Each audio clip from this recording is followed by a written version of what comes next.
Fala pessoal, então vamos aqui modelar um problema aplicado a finanças em fazer trading usando redes neurais. Primeiro vamos encarar aqui como é que vai ficar o nosso esquema, né? Então basicamente a gente vai ter aqui o nosso environment.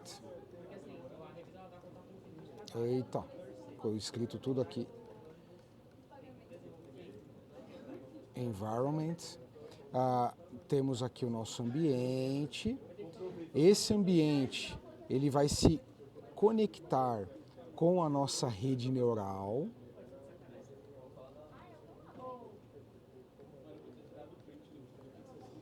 Aqui nós temos as hidden layers e nós temos entradas, tá? Totalmente conectado.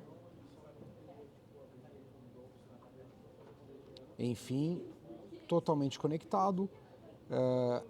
Uma MLP simples, todos os neurônios conectados de uma camada anterior com a posterior.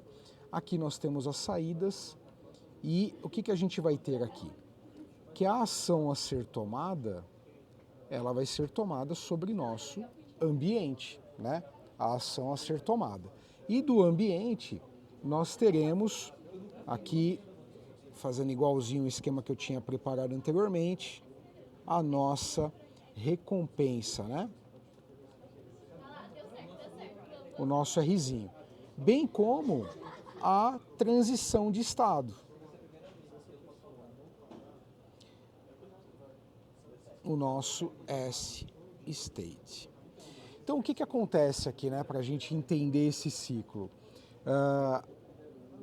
A rede neural vai receber as informações na entrada que caracterizam o estado onde ela está, e a recompensa, dado tudo que a gente discutiu previamente, né, por meio desse gradiente, a recompensa, ó, tá vendo? Ó, as recompensas impactam aqui diretamente nos deltas, e o delta é usado para atualizar a recompensa, né? Os pesos, né? Então a recompensa ela vai atuar exatamente nos pesos da rede neural, melhorando ela, fazendo com que ela aprenda melhor a política, né? Então ela toma uma ação, essa ação interage com o ambiente, ele recebe uma recompensa e essa recompensa impacta nos pesos da rede neural, enquanto a transição que ocorreu em função da ação faz com que o estado mude, e esse estado, caracterizado por um conjunto de variáveis de ambiente, faz com que a rede neural aqui tome uma nova ação. Então ela acaba sendo o nosso próprio agent, né? O nosso agente de fato. Dado essa modelagem, a gente tem aqui a seguinte missão agora. Imagina que a gente vai utilizar um determinado ticker, por exemplo, do Yahoo Finance, e a gente quer que uma rede neural aprenda a fazer o trading, né? E é isso que a gente vai fazer de fato. Então, a primeira coisa a definir é como que a gente vai representar o nosso ambiente, o ambiente de trading. Para isso a gente vai precisar representar aqui as variáveis para caracterizar o S e as ações que serão tomadas, né? Então, eu selecionei aqui algumas. Eu vou ter basicamente 3 entradas que vão caracterizar um determinado estado, e são entradas que eu escolhi de acordo aqui para um nível de complexidade médio, para um problema que a gente vai poder escalar, mas ele já é o suficientemente relevante para te trazer todos os ingredientes necessários de um tipo de modelagem dessa. Então, outra coisa que é importante é não se esquecer que com redes neurais é sempre apropriado você trabalhar com valores normalizados, visando evitar o explosion ou o desaparecimento, né, de parâmetros, né? Então, o vanishing. Então você sempre tem que pensar em explosion e vanishing de parâmetros numa rede neural. Nessa perspectiva, vindo lá das boas práticas das playlists em que a gente discutiu Computer Vision, normalizar as entradas é sempre um critério muito importante. Então aqui eu também vou fazer a mesma coisa, eu vou normalizar os dados. Então eu primeiro preciso representar o meu portfólio. Então eu vou criar uma variável chamada normalized portfólio, que ela vai ser igual ao current portfólio dividido portfólio value, foi assim que eu coloquei o nome, dividido pelo initial cash. Ou seja, o quanto você tinha no caixa inicialmente, a gente vai começar a gerir um portfólio de 100 mil dólares, então initial cash vai ser sempre 100 mil dólares e o current portfolio value vai ser o valor que você vai acumulando ao longo do tempo, tá? Então basicamente é isso. Se você tivesse, por exemplo, 120 mil dólares em um instante T, você teria 120 mil dividido por 100 mil, que daria 1,2. Então sempre a ideia é de normalizar, tá?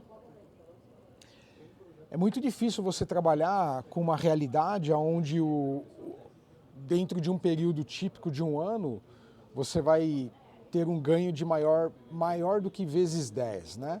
Então, isso daqui vai dar o suficiente, mesmo ao longo de 20 anos já é uma tarefa difícil. Então, basicamente, isso daqui vai comportar bem a ideia de normalizar o portfólio, tá? O outro que nós vamos ter aqui é o normalized price. E aí a ideia é o seguinte, originalmente o que você pensaria, né? Você pensaria assim, eu vou pegar, por exemplo, o preço do meu ticker no instante T, o preço da ação corrente, dividido pelo preço da ação num dia anterior.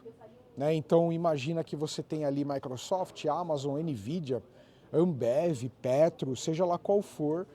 Então essa seria uma forma adequada de você normalizar, né, dia a dia, né?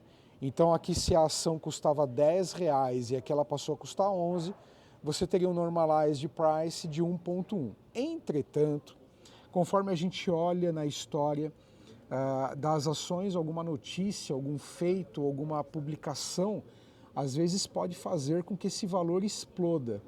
Então, para evitar isso, é importante fazer o seguinte, que a gente eleve isso daqui a -1, que dá na mesma que eu escrever normalized price é igual a 1 dividido por PT dividido por PT menos 1, né? Que no fundo é igual a PT menos 1 dividido por PT. Por quê? Porque mesmo que exploda, você vai estar dividindo 1 por esse valor. Então sempre você vai estar com um valor normalizado e não tem problema, a rede neural ela vai acabar conseguindo aprender de qualquer forma, seja você fazendo dessa forma interna aqui, ou você fazendo PT menos 1 dividido por PT, que é a mesma coisa que 1 sobre PT menos 1, né? Então ele vai acabar normalizando e a rede neural vai inferir isso aqui direitinho para ela. Não é um problema se isso diminuiu ou aumentou, o importante é a recompensa como ela vem. Se a recompensa veio sempre nos momentos em que isso daqui tendia, né, o preço do ativo anterior era menor do que o preço do ativo corrente e a recompensa foi dada de acordo para o agente, então ele vai sim priorizar esse tipo de comportamento, embora você tenha usado aqui PT menos 1 sobre PT, o que pode ser contraintuitivo de fato, mas para a rede neural não é nenhum problema, ela vai acabar extraindo esse aprendizado, tá ok? Então essa é a forma como a gente vai entrar com a nossa segunda entrada, então já temos a entrada normalized de portfólio, que é essa daqui, o normalized price, né, que é essa daqui, e por fim, eu vou ter aqui a volatilidade da ação específica. Então, para calcular a volatilidade da ação específica, a gente utiliza o beta ou beta, conforme você preferir pronunciar, que é a covariância do estoque T para 252 dias de negociação na bolsa para trás, até T, e a covariância em relação a um benchmark. No caso, a gente utiliza o SPY, que são as 500, esse ETF que são as 500 empresas, maiores empresas da Bolsa Americana. Então, a gente tem T até 252, T menos 252, até T. Dividido pela variância. Então, é a covariância dividido pela variância do SPY T menos 252 até T, tá? Então, é essa que é a ideia do cálculo do Beta Today, que é, deixa eu melhorar aqui esse A, Today, isso. O Beta Today representa a volatilidade do ativo, do ticker no dia. Então, a gente entende, para essa primeira modelagem, que essas 3 entradas são suficientes para ajudar um agente a tomar uma decisão e fazer o trading conforme a gente precisa, tá? Então, basicamente, você vai ter essas 3 entradas aqui, ó. Essa e essa daqui. Isso aqui vai ser a representação do nosso estado. Então, o nosso estado nesse momento, pessoal, ele é representado por o normalized portfólio,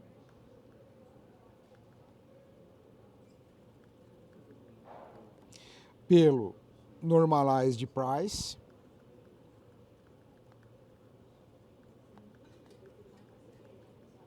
e pelo Beta Today, tá? Isso aqui é o nosso estado e estas são as variáveis do ambiente, ok? E as ações? Quais serão as ações? As ações, a gente escolheu ter 3 tipos de ações aqui. Nós podemos ter o BUY, 100, que são 100, representa a compra de 100 tickers de cada vez. Vou explicar isso melhor. O hold, que é o manter, e o sell, que é vender novamente 100 tickers de cada vez. Eu poderia ter aqui um espaço de saída contínuo, aonde a gente teria a ação a ser indicada e um valor linear dizendo o número de ações. Mas isso cairia numa complexidade e uma dificuldade de convergência muito grande e realmente vai fazer com que o processo todo aqui demore muito e a gente já consegue bons resultados com esse tipo de abordagem discreta na saída. Então é isso que a gente vai testar. Então essa é a modelagem do nosso problema para fazer trading em um ticker. Então, como é que a gente vai resolver isso? Nesse primeiro momento, a gente vai fazer o seguinte. Eu vou pegar uma rede neural, eu vou treinar ela ao longo de 20 anos de histórico da Yahoo Finance, inclusive para pegar a crise de 2008, crises que a gente teve na pandemia, o começo da entrada do Trump. Então, a gente vai treinar um ticker, treinar a rede neural ao longo de 20 anos e depois eu vou pegar essa rede neural e vou aplicar ela para ela fazer a gestão de portfólio de um outro ticker entre 2024 e 2025. E aí a gente vai verificar como que é interessante, né? Porque de fato, claro que se você treinar ela para o próprio ticker é melhor ainda, mas a ideia aqui é representar a ideia de como que a rede neural, ela consegue abstrair e extrair algumas features ao longo dos anos para que ela possa, inclusive, inferir tomadas de decisão sequencial num problema contínuo Então, dia a dia, ao longo de um ano, ela vai fazer tomadas de ações em um ticker que ela nunca viu, que ela não aprendeu com ele. Então, tipo assim, eu vou treinar ele com Microsoft e vou depois pedir para ele no último ano tomar ações com um ticker da Tesla. E vamos ver como é que fica essa performance, né? Isso é bem interessante para a gente entender de fato como que o agente ele aprendeu, extraiu informações e conseguiu otimizar, tá? É isso, então, basicamente, essa representação. E aí? E se a gente fosse ter múltiplos tickers? Daí, a modelagem basicamente é esta, só que é claro que a sua rede neural vai crescer e vai tomando uma escala cada vez maior, tá bom? Então deixa teu like, se inscreva e até a próxima, pessoal. Tchau, tchau.